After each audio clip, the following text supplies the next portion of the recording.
So I was at my sister-in-law's house once, and her son was running around.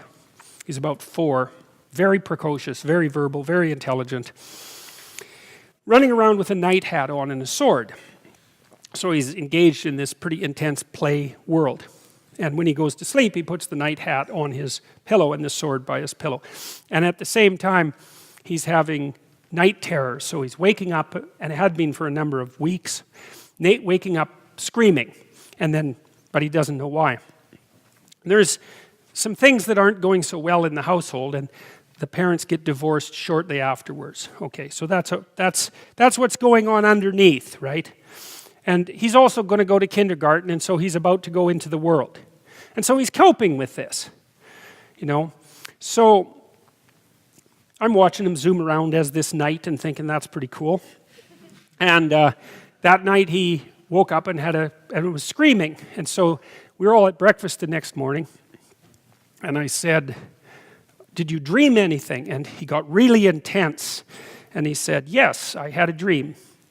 And I said, "Well, what was the dream?" And he said, "Well, I was out on this field, and all these like dwarfs came up to me. They were only about as high as my knees, and they didn't have any arms. They had powerful legs, and they were covered with like hairy feathers and grease, and there was cross carved in the top of their head, and they had beaks. And whenever he moved anywhere, they would jump at him with their beaks, and there were lots of them, and everyone like just said nothing at breakfast. It was like, and he was right into this story, eh? And so we were all like, yeah, well, that accounts for all the screaming. And and then he said, yeah, and then in the background there was a dragon, and every time the dragon puffed out smoke, it would turn into these dwarves. It's like, oh man, kid, you really got a problem there. You got beaked things that are biting you, and you can kill them, and that's fine. But then there's the dragon just puffing out new ones. So it's like a hydra problem, right? The old hydra is the serpent. You cut off one head, 7 more grow. It's not a good thing. And it's such a cool dream because it really portrayed this class of all possible monsters problem.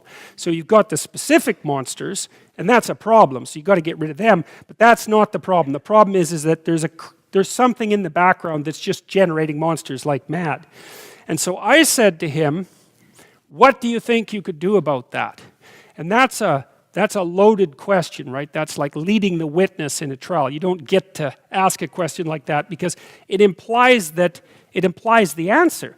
What could you do about that is not any different than saying you could do something about that, right? So I hinted at that as a possibility, and his eyes lit up. Now you remember, he's already running around as a knight, eh? So he kind of already knew what to do because he had the whole sword and the hat, and with that you know that you can go after the dragon. He kind of got that.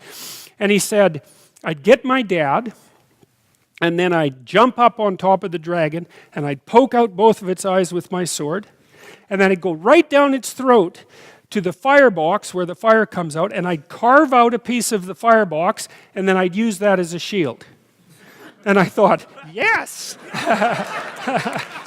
Right.